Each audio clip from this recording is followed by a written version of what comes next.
Bonjour à toutes et à tous, bienvenue dans la pensée philo, l'occasion pour nous de réfléchir à l'origine et ou au sens de certaines expressions de la vie courante. Alors récemment, une amie est venue au café-change et m'a demandé à acheter une Bible pour enfants ou la Bible pour les nuls en me disant « ce livre il est un peu compliqué et en plus je ne suis pas d'accord avec tout ce que je lis ». Elle évoque en particulier cette expression que nous connaissons quand Jésus dit « si quelqu'un te frappe sur la joue droite, tends-lui aussi l'autre joue ». Alors, j'ai répondu à cet ami que oui, effectivement, la Bible peut paraître compliquée si on n'en connaît pas certaines clés. Et c'est ce qui a donné l'occasion à cet ami de nous rejoindre dans un groupe découverte. Et je lui ai expliqué que si elle a certaines clés, elle découvrira que la Bible est un livre qui est accessible même à des enfants. Évidemment, il faut avoir ces clés. Et puis, on est venu sur cette expression de Jésus, si quelqu'un te frappe sur la joue droite, tends-lui aussi l'autre joue. Est-ce que Jésus est en train de nous dire ici qu'il faut laisser tout faire? Pas du tout. Il est important de replacer le texte dans son contexte. Et si on regarde un petit peu cette histoire, eh bien, on peut déjà comprendre que Jésus ne demande pas de nous quelque chose que lui-même n'a pas fait. Évidemment, Jésus a accepté de se laisser frapper sans se défendre, alors qu'il était en mesure de le faire, notamment en allant jusqu'à mourir sur la croix. Alors, que veut dire cette expression « si quelqu'un te frappe sur la joue droite, tends aussi l'autre joue ». Eh bien, si on replace cette expression dans son contexte, on découvre que Jésus nous a laissé cette expression dans ce qu'on appelle le sermon sur la montagne. Un discours qui occupe les chapitres 5, 6 et 7 de l'évangile de Matthieu et qui décrit ce qui se passe pour celles et ceux qui veulent faire partie du royaume de Dieu.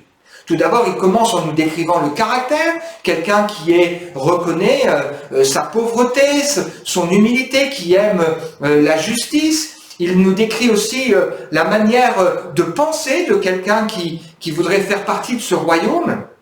C'est quelqu'un qui comprend que la justice, ce n'est pas simplement ne pas avoir tué, ne pas avoir volé, mais c'est aller beaucoup plus profond. Il nous décrit aussi la manière de vivre la foi, en particulier la prière, ou la manière de faire une offrande, ou la manière de réfléchir aux priorités de la vie, et aussi de recevoir la parole de Dieu en nous disant que tous ceux qui vont dire « Seigneur, Seigneur » ne feront pas partie de ce royaume. Alors venons-en plus précisément à cette expression « si quelqu'un te frappe sur la joue droite, tends-lui aussi l'autre joue ». Eh bien, cette expression fait partie de l'enseignement de Jésus sur le comportement que Dieu souhaite voir dans la vie de ses disciples dans le but d'interpeller ses auditeurs, d'interpeller ceux qui sont autour de nous. Jésus place cette phrase juste après avoir dit « Vous avez appris qu'il a été dit œil pour œil, dent pour dent, mais moi je vous dis, si quelqu'un te frappe sur la joue droite, tends-lui aussi l'autre joue. » Œil pour œil, dent pour dent, on en a déjà parlé il y a quelques mois. C'est une expression qu'on appelle la loi du talion, qui fait partie de l'Ancien Testament et qui nous montre que Dieu veut que la justice s'exerce, mais il ne veut pas que nous fassions nous-mêmes notre justice, et il veut que ce soit une justice qui soit proportionnelle à la faute. Vous savez que souvent, quand on a été victime d'une injustice, on a tendance à se venger et en ajoutant encore un peu plus. Imaginons quelqu'un qui vous marche sur le pied, vous vous retournez et vous marchez sur le pied en lui disant « tu m'as fait mal ». Et c'est souvent un peu plus fort. Donc qu'est-ce que Jésus a voulu nous dire ici en nous disant « si quelqu'un te frappe sur la joue droite, tends-lui aussi l'autre joue ».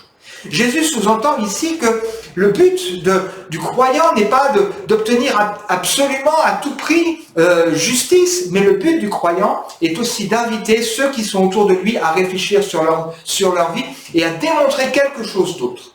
La fin de ce chapitre 5 de l'évangile de Matthieu se termine en nous disant « Soyez parfaits comme votre Père Céleste est parfait ». Le but de Dieu dans la vie d'un croyant qui se laisse toucher, transformer et de nous amener à une attitude telle que ceux qui sont autour de nous se disent « Ah bon, mais c'est ça être croyant ?» Eh bien, qui est ce Dieu qui transforme à ce point ton cœur et ta vie?